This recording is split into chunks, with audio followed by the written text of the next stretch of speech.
Assalamualaikum warahmatullahi wabarakatuh. Waalaikumsalam warahmatullahi wabarakatuh. Bismillahirrahmanirrahim. Alhamdulillahi rabbil alamin. Wa bihi nasta'inu ala umuri dunya waddin. Ashhadu an la ilaha illallah wahdahu la syarika lah. Wa ashhadu anna Muhammadan abduhu wa rasuluh la nabiyya wa la rasula ba'da. Allahumma salli wa sallim wa barik ala Muhammadin wa ala alihi wa ashabihi ajma'in. Amma ba'd. Bapak Ibu kaum muslimin, kaum muslimah, jemaah subuh dan jemaah kajian ba'da subuh yang insyaallah dirahmati Allah Subhanahu wa taala. Kita bersyukur kehadiran Allah di pagi hari ini. Allah telah memberikan kita kemudahan untuk bisa bangun dari tidur yang cukup nyenyak, ya, apalagi disertai dengan hujan sejuk yang membuat mungkin tidurnya menjadi pulas. Alhamdulillah Allah tetap memberikan kita kemudahan untuk bisa bangun dan untuk hadir sholat berjamaah di masjid yang kita cintai ini. Dan juga alhamdulillah Allah masih memberikan kita kelonggaran waktu, ya, kelonggaran waktu untuk tetap bisa berada di masjid untuk kita bersama-sama thalabul ilmi. Semoga apa yang kita lakukan di pagi hari ini, kita harapkan ini menjadi wasilah untuk mendapatkan barokah Allah Subhanahu wa taala. Amin. Ya, semoga ini juga menjadi sarana wasilah untuk mendapatkan ridho Allah Subhanahu wa taala. Ridho Allah di dunia dan juga ridho Allah di akhirat.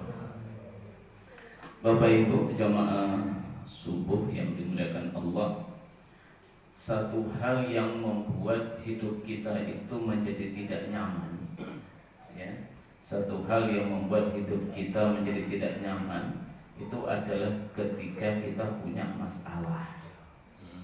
Oke Pak, oke? Yang namanya punya masalah masih gak nyaman. Kalau masalahnya ada di rumah, pasti gak nyaman tinggal di rumah. Kalau masalahnya ada di kantor, mesti malas mengantor, Pak. Ya.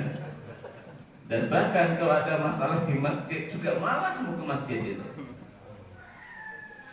Makan masjid.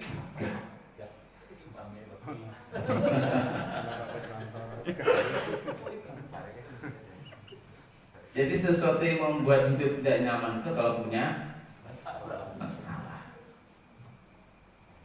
Masalah itu menimpa kepada siapapun, baik dia orang kaya maupun miskin, baik dia orang soleh maupun orang yang tidak soleh, baik dia manusia biasa maupun dia seorang nabi dan rasul. Semuanya dalam hidup ini punya masalah. Hampir tidak ada orang yang hidup tidak punya masalah. Hanya saja yang berbeda adalah masalah yang satu dengan yang lainnya, ya. Antar orang satu dengan yang lainnya masalahnya beda-beda. Ada orang yang bermasalah dengan kesehatan. Panjenengan bermasalah dengan kesehatan, Pak? Mboten nggih? Sehat semua, ibu-ibu sehat semua. Ada lagi orang yang bermasalah dengan ekonomi. Nomor satu nih Pak. Sengaja tak buat nomor 2 gitu. Ada yang bermasalah dengan ekonomi, sehat-sehat, mau ekonominya nggak sehat.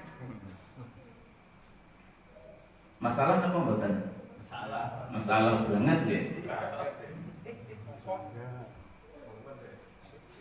Ada orang yang tidak bermasalah dengan kesehatan, ekonomi gak masalah, bermasalah di keluarga, ya bermasalah di keluarga, mulai dari susah mendapatkan jodoh, sudah dapat jodoh menikah, salah pilih,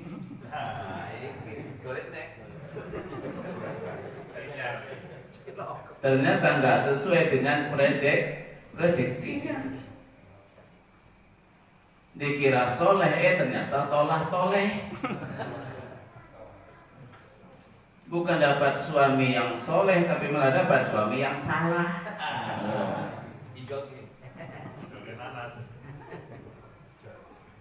Kalau HP bisa diganti, Pak. Tinggal jual, tukar tambah segala macam. Yang suami kok ditukar tambah. Dikira istrinya soleha, ternyata salah juga. Oh, dapat pasangan soleh, suami soleh, istrinya soleha, punya masalah lagi, nggak punya omongan, masalah. Oh, dapat omongan, masalahnya ternyata anaknya yang tidak soleh.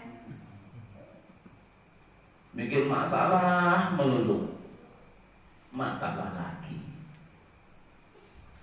Jadi hampir hidup ini tidak lepas dari masalah.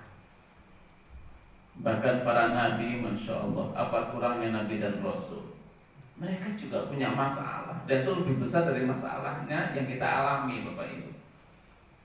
Nabi Ayub misalnya, apa masalah Nabi Ayub?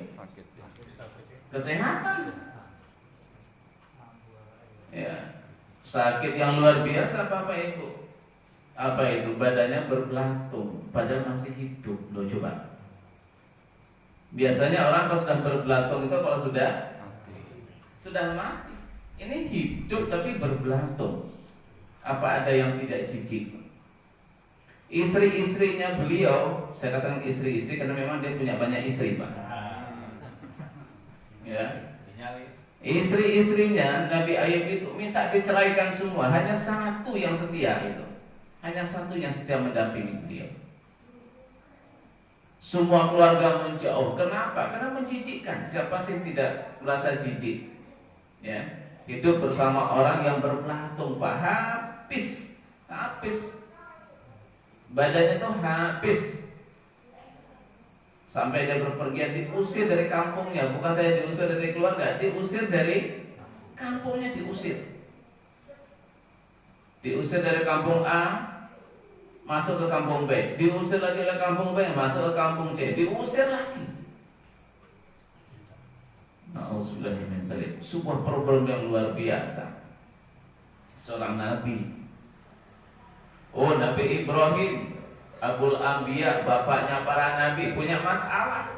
Apa masalahnya? Seorang nabi dan rasul yang mengajarkan risalah tauhid, bapaknya sendiri anti tauhid. Bapaknya Nabi Ibrahim adalah pembuat patung dan berhala yang disembah oleh masyarakat saat itu. Coba bayangkan seorang nabi dan rasul mengajarkan tauhid, malah orang tuanya yang menentang ketauhidan itu sebuah masalah besar bagi seorang nabi dan rasul. Nabi Nuh, Nabi Nuh seorang nabi dan rasul mengajarkan risalah tauhid, tapi istrinya, anak-anaknya nggak ada yang percaya dengan Nuh, nggak ada yang ngikutin Nabi Nuh. Bisa dibayangkan Bapak Ibu? Ya, seorang nabi dan rasul yang menyampaikan risalah tauhid, sementara istri dan anaknya nggak ikut, nggak percaya. Apa kata masyarakat? Alah Nuh, anak aja nggak percaya. Alah Nuh, istri aja nggak percaya, kok malah ngajak kami. Kan begitu, Pak. Misalnya hari ini seorang ustadz saja, ya ustadz ceramah kemana-mana, istri dan anaknya nggak karuan hidupnya. Coba jemaah bilang apa? Itu beban besar bagi seorang ustadz, seorang mubaligh. Itu beban besar kalau keluarganya nggak bisa memberikan contoh. Seorang nabi dan rasul, luar biasa masalahnya. Nabi Lut Nabi Lut itu hidup di sebuah apa? Komunitas LGBT. Ya, Nabi Lut itu hidup di sebuah komunitas masyarakat yang LGBT.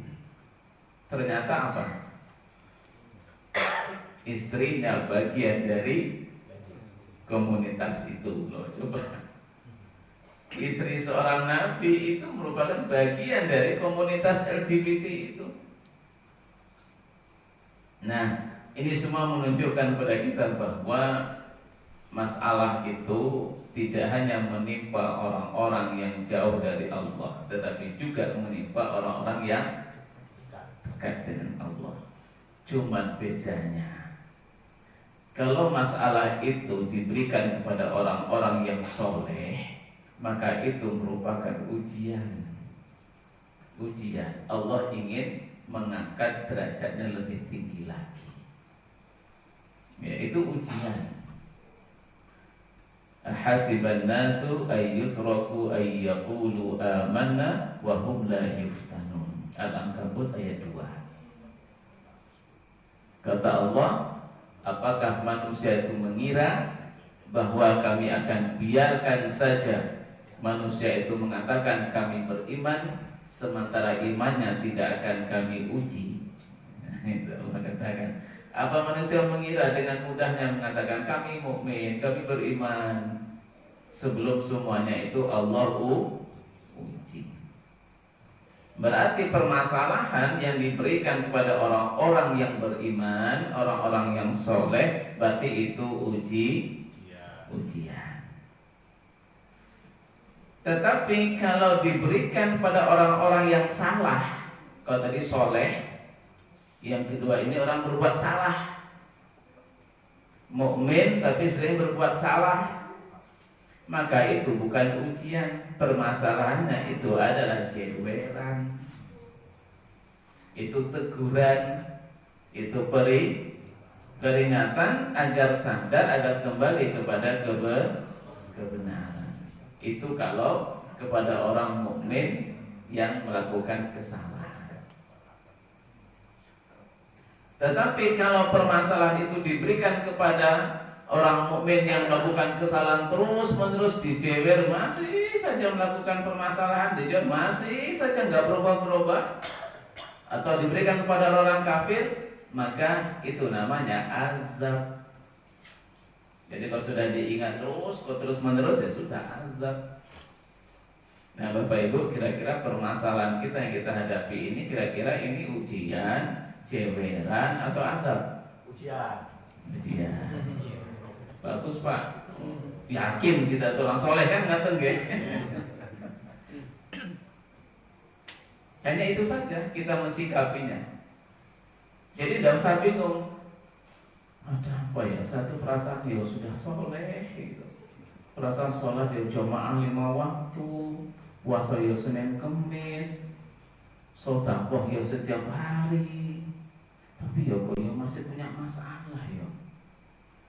Sementara tetanggaku nggak pernah sholat, apalagi puasa, bikin dosa terus. Tapi kok ya nggak punya masalah ya, sugih gitu. Nah ini. Jadi Bapak Ibu jemaah yang dihormati, yang saya hormati dan dirahmati Allah, ini menunjukkan bahwa hidup ini tidak bisa lepas dari masalah. Oleh karena itu kita jangan menghindar dari masalah. Jangan bercita-cita hidup ini nggak punya masalah. Jangan bercita-cita hidup nggak punya masalah. Ya sudah, hidup lakukan saja, jalankan saja. Punya masalah ya sudah. Yang terpenting apa? Yang terpenting adalah bagaimana ketika kita punya masalah, Allah memberikan kemudahan jalan keluar dari masalah itu. Itu yang penting Bapak Ibu. Ya, saya ulangi lagi, hidup ini jangan menghindar dari masalah, jangan takut ketika punya masalah, ya, karena memang hidup itu menyatu dengan masalah atau masalah hidup menyatu dengan sebuah kehidupan. Tetapi yang terpenting bagi kita adalah bagaimana ketika kita dapat masalah, Allah berikan jalan keluarnya. Itu yang terpenting. Nah, lalu bagaimana agar kita mendapatkan jalan keluar ketika kita punya masalah? Allah sudah memberikan kuncinya. Allah berikan kuncinya kepada kita. Kalau kita punya masalah, ini loh solusinya, ini loh jalan keluarnya. Hanya saja kadang-kadang kita nggak yakin. Itu masalahnya. Ya, masalah lagi. Sudah diberikan pedomannya, sudah diberikan kuncinya, tapi nggak yakin. Yang yakin nggak ngelakoni. Susah, Pak. Yang yakin, yang ngelakoni tapi nggak istiqomah. Nah, susah. Apa kunci yang Allah berikan? Ya, yang pertama Allah sebut dalam surah At-Tolaq. At-Tolaq di ayat 2, 3, dan 4. Apa kata Allah di sana? A'udzu billahi minasyaitonir rajim. Bismillahirrahmanirrahim. Wa may yattaqillaha yaj'al lahu makhraja wa yarzuqhu min haitsu la yahtasib. Itu ayat 2-nya. Ayat 2 dan ayat 3-nya. Barang siapa yang takwa kepada Allah, maka Allah akan berikan jalan keluar ketika dia punya masalah. Kemudian Allah berikan rezeki dari yang tidak disangka dan tidak diduga. Itu janji Allah, Bapak Ibu, bukan janji seseorang, tapi itu janji Allah. Mau kita nggak yakin, yang yakin nggak ngelakoni, sudah pernah nyoba ngelakoni nggak istiqomah. Padahal janji Allah itu baru Allah berikan kalau kita yakin, kita melakukan dan kita istiqomah. Karena kita nggak nyampe istiqomah. Kenapa? Sebelum mendapatkan hasil itu, memang kita diuji dulu lah. Kadang-kadang diuji lah sudah nggak bisa istiqomah lagi karena diuji juga dalam keistiqomahan. Kemudian di ayat yang keempatnya Allah ulang lagi, wa may yattaqillah yaj'al lahu min amrihi yusra. Siapa yang takwa kepada Allah, maka kata Allah kami jadikan dalam setiap urusannya itu menjadi mudah. Jadi ketika dia punya urusan, punya masalah, kami berikan kemudahan. Itu janji Allah sudah begitu. Nah, apa itu takwa kepada Allah? Takwa kepada Allah itu artinya kita memperbaiki hablum minallah kita. Ya, kita memperbaiki hubungan kita dengan Allah. Jangan sampai Allah marah, jangan sampai Allah benci dengan kita. Intinya cuma di situ, Bapak Ibu. Jangan sampai Allah itu marah. Jangan sampai kita ini dibenci oleh Allah. Lalu bagaimana caranya agar Allah nggak marah, Allah tidak membenci? Ya lakukan saja semua yang Allah inginkan, tinggalkan semua yang tidak Allah inginkan. Nah itu aja, sederhananya seperti itu. Apa yang Allah senangi kita lakukan, apa yang Allah benci jangan dilakukan. Disitulah ridhonya Allah. Kalau itu dilakukan dan istiqomah, insya Allah janji itu datang. Para nabi, mereka orang soleh. Maka ketika punya masalah, Allah berikan jalan keluarnya. Semua nabi-nabi itu punya masalah, tapi kan semuanya ada jalan keluarnya ya Allah berikan karena mereka orang-orang yang soleh.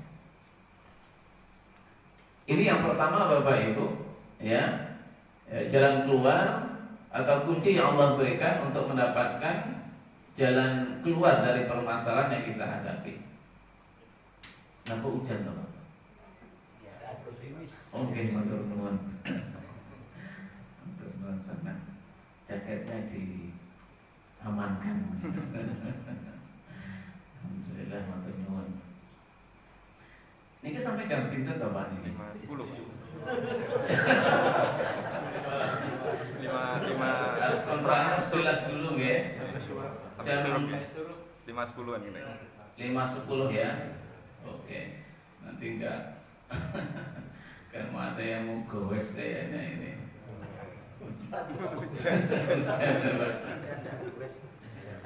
Baik, lanjut. Itu yang pertama. Ya, itu yang pertama. Sederhana mengungkapkannya tapi melaksanakannya ya enggak sederhana yang kita sampaikan. Karena apa? Karena perintah Allah itu banyak. Ya. Kalau yang wajib-wajib Bapak Ibu, saya yakin kita semua sudah melaksanakannya. Yakin Pak Bu saya. Kalau yang wajib 5 waktu, sholat 5 waktu sudah nggih? Puasa Ramadan, zakat yang sudah penuh nisab dan haulnya sudah, haji yang sudah mampu sudah. Lo apa lagi? Jadi suami sudah menafkahi istri, istri sudah taat pada suami. Apa sih ini? Belum sana kok sudah. Berbeda Bu jawabannya. Di dalam jawabannya belum, di luar sudah. Enggak, kelak udah ini. Enggak kompak ini, kalau dikasih door prize enggak bisa ini. Enggak bisa dikasih hadiah Pak ini. Enggak cocok. Kalau yang wajib-wajib insya Allah sudah kita laksanakan Bapak Ibu. Tapi kalau yang sunnah, nah ini yang sunnah ini loh, yang banyak yang tidak kita laksanakan. Kita tahu itu baik tapi gak kita lakukan. Itu banyak. Itu banyak. Sholat jamaah saja lah misal. Sholat jamaah ini ya, semua orang tahu bahwa sholat jamaah khusus bagi laki-laki itu jauh lebih baik daripada sholat di rumah. Tapi apakah semua yang tahu itu berjamaah? Tidak. Yang berjamaah itu tahu bahwa ya datang duluan itu lebih baik dan datang belakangan. Apa rebutan datang duluan? Enggak. Ya, semuanya tahu dan berjamaah itu sop yang terbaik adalah yang di sop depan. Apa semuanya merebut sop depan? Enggak. Malah monggo. Loh, coba. Ini kayaknya yang belakang-belakang loh. Ini belakang-belakang tersindir ini. Datang kok ada di sini semua. Termasuk yang ngomong Pak. Coba aneh, kita tuh aneh. Oh datang ke masjid pertama malah sholat sunnahnya di belakang. Kalau coba bayangkan itu. Bukannya rebutan di depan, malah sholat sunnahnya di belakang. Terus kemudian apa? Setelah iqamah malah monggo itu mana? Monggo. Apa kata Rasulullah? Kalau orang itu tahu betapa besarnya pahala sop yang pertama itu, seumpama diundi semuanya akan ikut undian itu. Seumpama rebutan semuanya akan merebut itu Bapak Ibu. Kalau tahu gitu. Tahu kita sebetulnya cuma enggak mau omong sunnah. Loh coba. Itu baru sholat jamaah itu. Belum lagi yang lain-lainnya. Puasa, banyak yang tahu bahwa puasa Senin Kemis itu baik. Tapi apa semua yang tahu melaksanakan? Tidak. Ayyamul bid ya 13, 14, 15. Tahu itu fadilahnya sama dengan berpuasa selama 1 tahun. Tapi nggak semuanya lakukan. Padahal yang tahu udah kita nggak puasa nggak apa-apa. Yang penting itu kita makan bersyukur. Karena Rasulullah mengatakan orang yang makan yang bersyukur, ya, itu sama pahalanya dengan orang yang berpuasa dan sabar. Malah milih tak pilih yang makan bersyukur aja deh. Pahalanya sama. Gitu. Apa dikira mudah, Pak? Sulit, lebih mudah puasa daripada makan yang bersyukur. Coba di rumah kita tuh jarang-jarang Bapak orang yang makan tuh bersyukur, baik syukur pada Allah maupun syukur pada manusia. Karena kita syukur itu ada 2, syukur pada Allah dan pada manusia. Kita bukan hanya bersyukur pada Allah. Maka kata Rasulullah, "Man la yashkurin nas la yashkurillah." Siapa yang tidak bersyukur pada manusia, maka dia juga tidak bersyukur pada Allah. Pernah enggak kita ketika makan itu langsung ingat, ya Allah, kalau tidak atas rezekimu tidak mungkin saya bisa makan ini. Pernah nggak Pak? Kita cuma 1 kali dalam 1 tahun itu cuma 1 kali kita ingat itu di saat Ramadan. Ketika berbuka, Allahumma laka sumtu wa bika amantu wa ala rizqika aftartu. nih, wa ala rizqika aftartu. Kita ungkapkan, ya Allah, aku ini bisa berbuka itu karena rezeki yang Kau berikan kepada. Hanya waktu itu kita mengungkapkan. Toh pun kadang-kadang mengungkapkan itu juga enggak paham. Pokoknya ya buka puasa itu ya Allah malaka sumtu wa bika amatu wa ala rizqika aftartu bi rahmatika ya rahmanir rahim. Kadang itu cuma hafalan. Pada situ statement kita kepada Allah. Allah malaka sumtu ya Allah, aku tuh berpuasa itu adalah karenamu ya Allah. Ya. Wa bika amantu, aku hanya beriman kepadamu. Wa ala rizqika aftartu, aku bisa berbuka saat ini itu karena rezeki Kau berikan. Kalau enggak Kau berikan rezeki, aku enggak bisa berbuka, puasa terus. Tapi kalau enggak puasa, pernah enggak kita baca itu? Atau minimal hati kita berpikir, ya Allah, kalau bukan rezeki enggak bisa makan. Itu aja sudah lupa. Ya. Apalagi terima kasihnya kepada manusia. Saya yakin Pak, jarang-jarang, tapi saya tidak mengatakan semuanya. Tapi bisa saja semuanya ini. Ya, tapi saya tidak mengatakan. Jarang-jarang suami itu ketika makan bilang sama istrinya, Bu, terima kasih sudah masak, sudah belanja, matur nuwun, meskipun ini kewajiban Bapak memberikan nafkah pangan kepada istri, tapi istri yang masak, istri yang belanja, Bapak cuma kasih duit. Pernah nggak Bu Bapak ucapin terima kasih Bu? Pernah Bu? Loh, nggak cocok lagi. Di dalam bilang pernah, di luar bilang bless.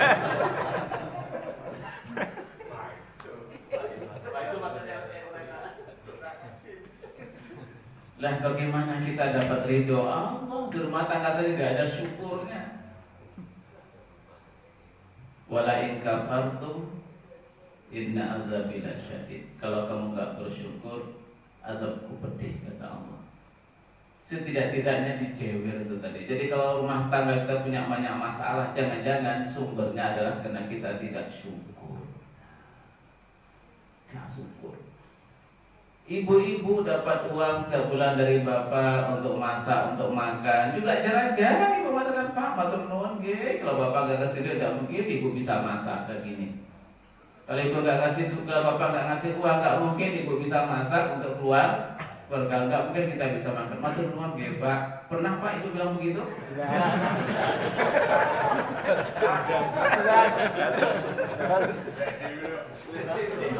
Ini kayaknya di domba.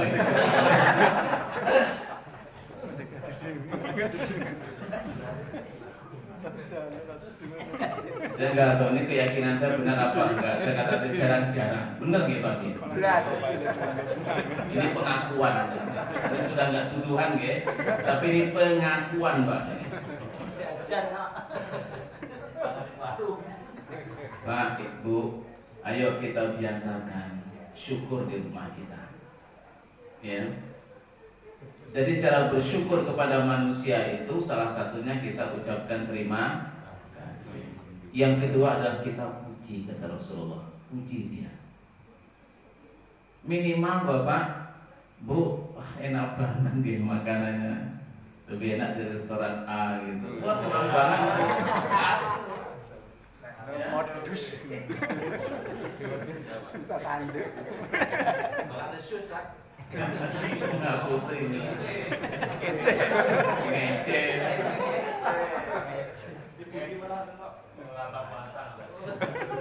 Kalau kita tidak memujinya, kan ada juga Bapak Ibu orang tuh gengsi muji istri itu ya ada. Karena yang dipuji nanti tidak geeran gitu.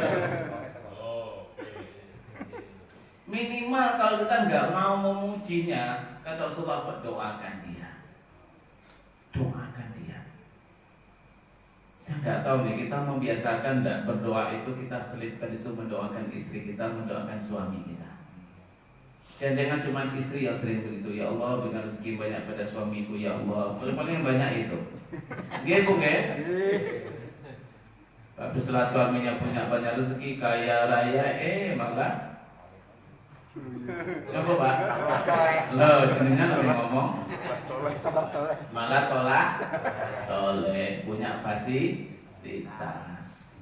Nyesal ibu doain Pak, kalau tahu gitu nggak tak doain Pak. Bingung tuh ibu, didoakan salah nggak didoakan salah. Nah, itu. Maka doanya jangan kaya, jadikan suami yang soleh, udah gitu aja. Terus Bapak Ibu, di rumah juga ada kesalahan besar yang kita lakukan yang sering Bapak Ibu. Wujud tidak ada syukur kita itu. Apa itu?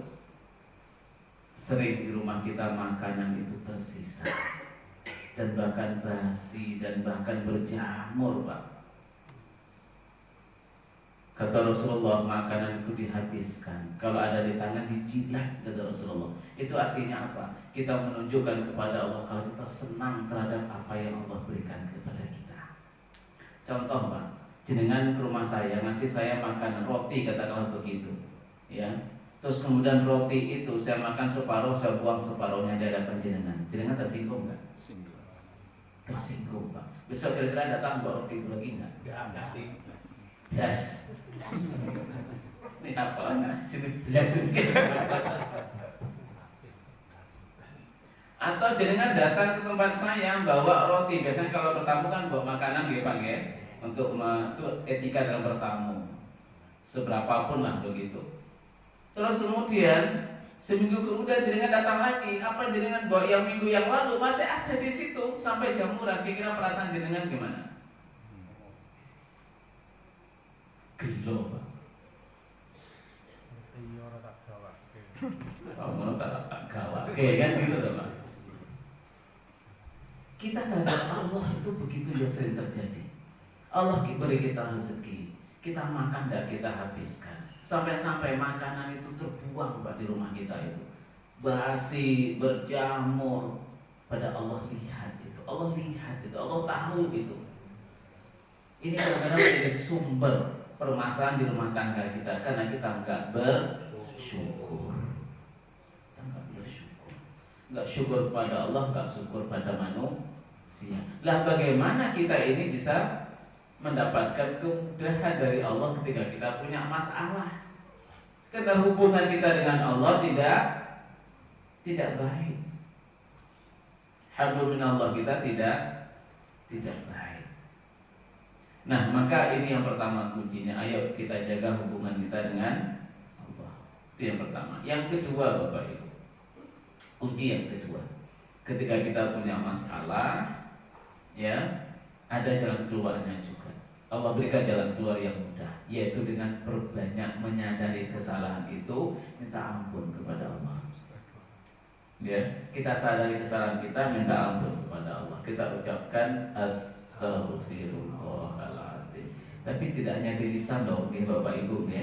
Tapi betul-betul kita mohon ampun kepada Allah atas kesalahan-kesalahan kita. Itu yang membuat kemarahan Allah menjadi hilang. Itu yang membuat ridho Allah kemudian datang. Kita juga begitu Pak. Seumpama kita marah pada anak kita, anak kemudian datang minta maaf, Bu, Pak, saya sadar saya salah selama ini Pak, Bu, saya mohon maaf banget. Kira-kira jenengan masih marah atau mboten?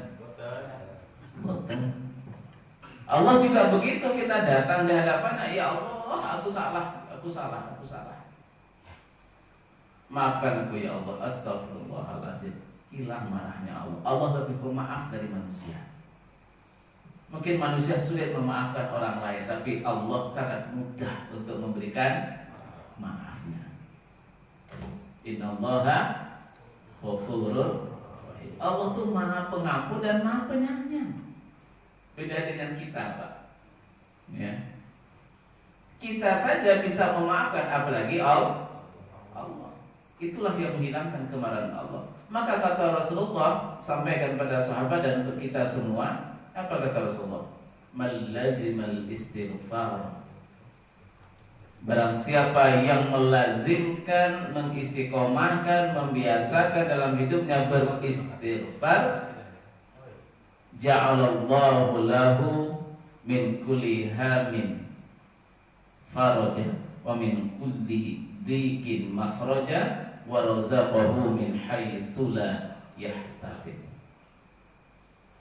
Siapa yang melazimkan, mengistiqomahkan, membiasakan istighfar dalam hidupnya, maka kata Rasulullah, Allah akan berikan jalan keluar ketika punya masalah, Allah berikan kemudahan ketika mengalami kesulitan, dan Allah beri rezeki dari yang tidak disangka dan tidak diduga. Istighfar. Ayo Bapak Ibu istighfar berapa kali sehari? 15 kali. Habis sholat astagfirullahaladzim allazi. 3 kali nih Bang ya. Sholatnya berapa kali? 15 kali. Rasulullah berapa kali? Dalam sebuah riwayat minimal 70. Rasulullah maksum. Maksum itu apa? Maksum itu selalu diingatkan kalau melakukan kesalahan. Sehingga Rasulullah kalau melakukan kesalahan 1 kali, Bapak Ibu langsung diingatkan. Jadi kesalahan Rasulullah itu hanya 1 kali, nggak akan berulang. Salah diingatkan langsung oleh Allah. Itu kata itu yang dimaksud dengan maksum, bukan nggak pernah bersalah. Rasulullah itu pernah ketika dia ngobrol serius banget memprospek orang pimpinan kafir Quraisy, tiba-tiba datang Umi Maktum yang buta menanya sesuatu pada Rasulullah, padahal Rasulullah sedang bicara serius ini dengan orang kafir, memprospek, artinya biar orang itu masuk Islam. Berubah wajahnya Rasulullah, berubah wajahnya. Batinnya apa? Ini Maktum malah kau lagi serius malah nakon macam-macam. Nah kan gitu, batin kan begitu kan. Turun ayat Pak. Apa ayatnya? Abasa wa tawalla an ja'ahul a'ma. Dan turun ayat itu. Yang bermuka masam. Yang bermuka masam artinya apa Pak bahasa Jawanya? Nah gitu. An ja'ahul a'ma. Ketika ada yang buta yang datang kepadamu bertanya tentang sesuatu, coba ditegur oleh Allah. Sehingga Rasulullah itu kalau melakukan kesalahan tidak akan berulang-ulang. Itu pun istighfarnya 70 minimal. Kita kalau salah dibiarkan oleh Allah, nggak pernah dijewer. Kalaupun dijewer itu kadang-kadang kita nggak merasa. Kenapa? Dalam hidup ini Allah merahasiakan ridhonya dan juga merahasiakan murkanya. Maka kita nggak tahu kalau kita nggak peka. Karena Allah rahasiakan. Karena itu ujian keimanan. Coba kalau Allah ridho dilihatkan langsung. Hari ini kita sedekah, tiba-tiba di rumahnya ada setumpuk duit begitu. Orang kerjanya cuma sedekah. Nggak kerja, kerjanya mau sedekah. Nggak teruji keimanan. Karena terbukti. Jadi sesuatu yang terbukti itu nggak ada ujian keimanan di situ. Ngerasani orang sariawan 1, ngerasani lagi, nah, ngerasani lagi 3. Ada yang ngerasani orang nggak Pak? Nggak ada. Dan tidak teruji keimanan kita. Justru ujian keimanan itu ketika kita melakukan kebaikan, Allah nggak memperlihatkan ridhonya, tapi justru sebaliknya ya Allah perlihatkan. Sedekah malah uangnya hilang. Sebaliknya Allah berikan. Karena itu ujian. Ketika melakukan kesalahan-kesalahan, Allah tutupi kesalahannya, tidak diperlihatkan ke orang lain. Akhirnya apa? Kesalahan kita dilakukan terus menerus sampai satu saat membludak, Allah buka, hancur sudah. Itu namanya istidraj. Kita salah nggak diingatkan, dibiarkan, sehingga kesalahan kita menumpuk-numpuk, yang kecil menjadi besar. Maka kata Rasulullah, tidak ada dosa besar kecuali dosa kecil yang dilakukan secara terus menerus. Kenapa berulang-ulang? Karena tidak disadari oleh kita bahwa itu sebuah kesalahan. Korupsi 1 juta aman. Besok nambah 5 juta masih aman. Besok KPK. Masih 10 juta belum KPK, itu aman. Miliaran dia. Lah ini dosa kita yang terus menerus, bagaimana kita menghilangkan kemurkaan Allah itu? Istighfar. Faqul tastaghfiru rabbakum innahu kana ghaffara yursilis samaa'a 'alaikum midrara wa yumdidkum bi amwalin wa banin. Istighfar kepada Allah, dengan istighfar itu Allah akan turunkan hujan dari langit. Artinya apa? Pada saat itu kaum Nuh, saat itu ya, ayat ini berkaitan kaum Nuh, di mana terjadi masa pacaklik, ya, kemarau panjang, sehingga di saat itu pada jatuh miskin semua, kurang gizi, akhirnya banyak yang menikah tapi nggak punya anak pada waktu itu. Maka kemudian kata Allah, Pak, suruh kaum beristighfar kepadaku, kata Allah. Lalu Nuh mengatakan, istighfar kepada Allah, apa? Yursil sama alaikum midrara. Allah akan turunkan hujan. Dia tadi yang panas, yang tadi yang kemarau, Allah akan turun hujan.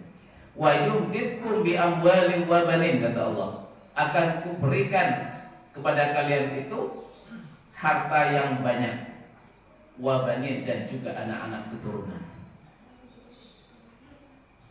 Bapak Ibu, kalau kita punya masalah ekonomi, ayo banyak istighfar. Kalau kita punya masalah dengan keturunan, banyak istighfar, insya Allah. Tapi yakin itu jadi Allah. Istighfar. Setelah ini Bapak Ibu, semoga kita punya program istighfar. Tidak hanya 15 kali, tapi punya program istighfar. Ayo dilonggarkan waktunya. Jangan nunggu waktu longgar. Longgarkan waktunya. Satu hari kita istighfar berapa? Misalnya Bapak Ibu, yang mudah itu jangan ditumpuk ya. Kalau panjenengan mau, ya setiap sholat 200 Pak. Setiap sholat 200. Enggak lama, enggak nyampe 5 menit kok. Istighfar sederhana saja. Astagfirullahaladzim, astagfirullahaladzim, astagfirullahaladzim, astagfirullah. Enggak nyampe 5 menit 200. Enggak nyampe 5 menit. Dicoba aku enggak percaya nanti. Setiap sholat 200, berarti satu hari berapa? 1000. Tapi jangan dijamak. Ya. Ini saya wanti-wanti Pak, jangan dijamak, berat Pak. Tapi godanya luar biasa. Mau istighfar kebelet ke belakang. Nanti aja deh, gabung nanti ke suhur. Pas suhur mau istighfar, anak rebel. Nanti aja deh asar. Habis asar datang tamu. Nanti aja deh maghrib. Sibuk. Nanti ada bari Isya, nanti waktu longgar 1000 Pak. Kemelener. Ngantuk ini apa? Gagal. Maka gimana pun jangan sampai dijamak, itu berat dan itu ujian. Kalau nggak bisa setelah subuh mungkin kebelet ke belakang, setelah selesai kebelet itu selesai semua langsung dikotor. Istighfar. Jangan sampai dijamak, karena itu berat.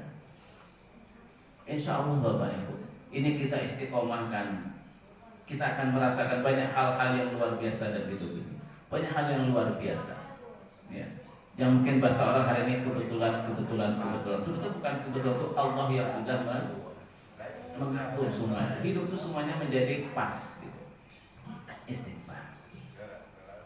Dan yang terakhir ya, 5, 10, 40 menit insya Allah. Yang terakhir masih ada kuncinya. Kalau kita sulit untuk takwa, sulit istighfar, mungkin yang ini mudah. Apa kata Rasulullah? Man nafasa an mu'minin kurbatan min kurubi dunya, nafasallahu anhu kurbatan min kurubi yaumil qiyamah. Wa man yassara ala mu'assirin yassarallahu alaihi fid dunya wal akhirah, wa man satara musliman satarallahu fid dunya wal akhirah, wallahu fi auni al-'abdi ma kana al-'abdu fi auni akhihi. Ini kata Rasulullah. Barang siapa yang menghilangkan kesulitan orang lain, ya, siapa yang menghilangkan kesulitan seorang mukmin. Jadi ada mukmin yang mengalami kesulitan apapun, lalu kemudian kita bantu menghilangkan kesulitannya itu, ya. Jadi seorang mengalami kesulitan di dunia ini, kehidupan dunia, kita bantu dia ketika mengalami kesulitan hidup di dunia ini. Maka kata Rasulullah, Allah akan berikan bantuan, kemudahan kepada orang itu ketika dia mengalami kesulitan di dunia dan kesulitan di akhirat. Kesulitan di dunia nggak ada apa-apanya dibandingkan kesulitan akhirat, nggak ada apa-apanya. Kalau mulai dari kita bangun saja di akhirat kelak itu ada yang bangun dalam keadaan buta, itu sudah masalah besar, Pak. Maka Al-Quran itu mengabadikan itu.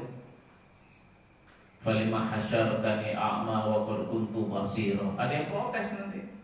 Ya Allah, kenapa kau bangkitkan aku dalam keadaan buta di hari ini, padahal dulu hidup aku bisa melihat. Bayangkan Pak, orang kita bangun lampu mati, bangun aja tuh udah keladapan Pak itu. Kok gelap gitu. Ya, bangun tiba-tiba lampu mati, itu udah bingung, apalagi bangkit di dalam kubur. Ya, suasana gelapnya luar biasa. Masalah itu. Belum lagi masalah yang perutnya besar nggak bisa jalan, perutnya gede kayak gitu. Karena makan yang haram, belum lagi nanti lah ini bahaya nih untuk para ustadz ini. Lidahnya Pak menjulur panjang, diinjak-injak sama orang, yang macam-macam malah nginjakin itu. Kenapa? Ngomongnya nyampe kemana-mana kebaikan omongnya, tapi dia sering nggak lakoni, mau diam di situ saja. Jarkoni. Ayo istighfar tapi nggak pernah istighfar. Ayo syukur tapi yang ngomong nggak syukur. Ini bahayanya di seorang mubalik, itu bahayanya di situ. Keberomakan indallahi antaqulu ma la besar kemarahan Allah. Maka Bapak Ibu, saya mohon doanya panjenengan ya. Mohon doanya panjenengan. Ya, semoga kami yang sering ngomong di depan ini boleh didoakan. Kadang-kadang ngomongnya gampang, yang susah tapi nggak diomongin dia juga susah gitu. Penting mau disampaikan. Nah makanya memang harus saling mendoakan. Terus kemudian kata Rasulullah, mayyassara ala mu'assir. Siapa yang memberikan kemudahan seseorang ketika berurusan dengan dirinya. Jadi mungkin kita ngurusin orang lain Pak, atau ada orang yang berurusan dengan kita, lalu kemudian kita berikan kemudahan. Ya, kita berikan kemudahan.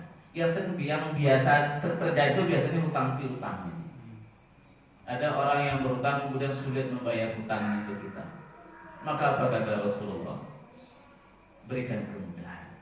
Allah akan berikan kemudahan. Yassarallahu alaihi fid dunya wal akhir. Allah akan berikan kemudahan juga pada di dunia di akhirat.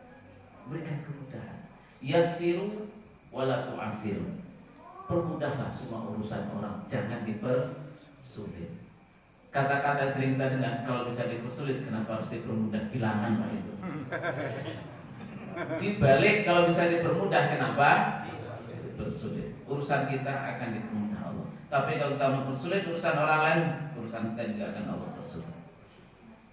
Kuncinya ketika kita punya masalah itu Allah berikan jalan keluar kalau kita selalu memberikan kemudahan kepada orang lain. Tidak usah dipersulit, mudahkan saja. Pak ngapunten nggih Pak, ini ibu nggak bisa ke pasar ini. Udah enggak apa-apa, udah apanya saja lah bisa dimakan kita makan. Ngapunten nggih Pak, agak pusing itu nggak bisa masak ya sudah nanti apa makan di luar aja tak belanja, tak beli. Ya pesan apa? Gitu kan? Mah nggih Pak, tapi ya malah masa mau ke pasar tuh nggak iso, pada pusing biasanya dipaksa juga ini malah jatuh. Ayo permudah. Bu ngapunten ini Bapak hari cuma dapat segini. Ya Mas Pak, kok pengatur nuwun Pak, terima kasih. Yang penting kita bisa makan. Bukan, aku mau semene. Permudah semua urusan. Ya, permudah semua urusan, terutama di hidup keluarga kita Bapak Ibu. Permudah. Suami jangan mempersulit istri, istri jangan mempersulit suami. Orang tua jangan mempersulit anak, anak jangan mempersulit orang tua. Insya Allah hidup kita jadi mudah. Man satara musliman satarallahu fid dunya wal akhirah. Siapa yang menutupi aib saudara muslimnya, maka Allah akan tutupi aibnya. Pak, Bu, aib kita kalau terbuka itu permasalahan besar Pak.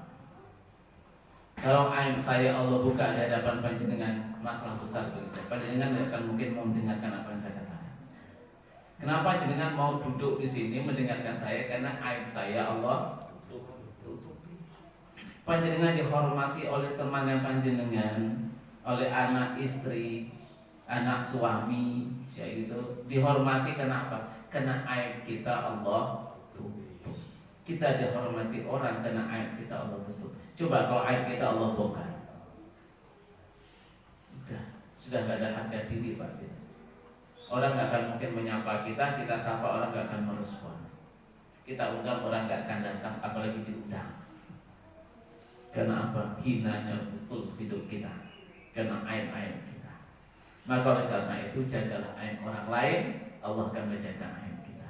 Tapi kalau kita membuka aib orang, satu saat Allah akan membuka aib kita. Wallahu fi aunil abdi maka dan abdu fi auni akhihi. Allah akan membantu hambanya selama hamba itu dalam hidupnya banyak membantu sesama. Insya Allah ini 3 yang saya sampaikan Bapak Ibu. Ya, kuncinya dari apa Bapak Ibu? Permasalahan jangan dihindari. Ya, jangan menghindar dari masalah. Masalah akan datang. Baik atau buruknya kita, soleh atau salah kita dalam hidup ini, masalah akan datang. Yang penting bagaimana ketika punya masalah, Allah berikan jalan keluar. Kuncinya 3. Yang pertama tadi, jaga hubungan dengan Allah. Lakukan yang Allah senangi, tinggalkan yang tidak Allah senangi. Yang kedua, minta ampun kepada Allah. Perbanyak istighfar. Yang ketiga, bantulah orang lain ketika mengalami kesulitan. Dan permudah urusan orang ketika berurusan dengan kita. Bantulah orang lain, tutup aibnya. Insya Allah kemudahan selalu Allah berikan kepada kita. Bapak Ibu, ini sedikit yang bisa saya sampaikan. Semoga yang sedikit ini banyak manfaatnya bagi saya terutama, ya, dan bagi kita semua. Dan mohon maaf tentu banyak kesalahan, kekhilafan dari yang saya sampaikan. Ya, selaku manusia yang penuh dengan kekurangan, sekali lagi saya mohon maaf yang sebesar-besarnya. Matur nuwun, terima kasih. Saya sudah diberikan kesempatan untuk silaturahmi bagi kepanjenengan di sini. Demikian, wassalamualaikum warahmatullahi wabarakatuh. Waalaikumsalam.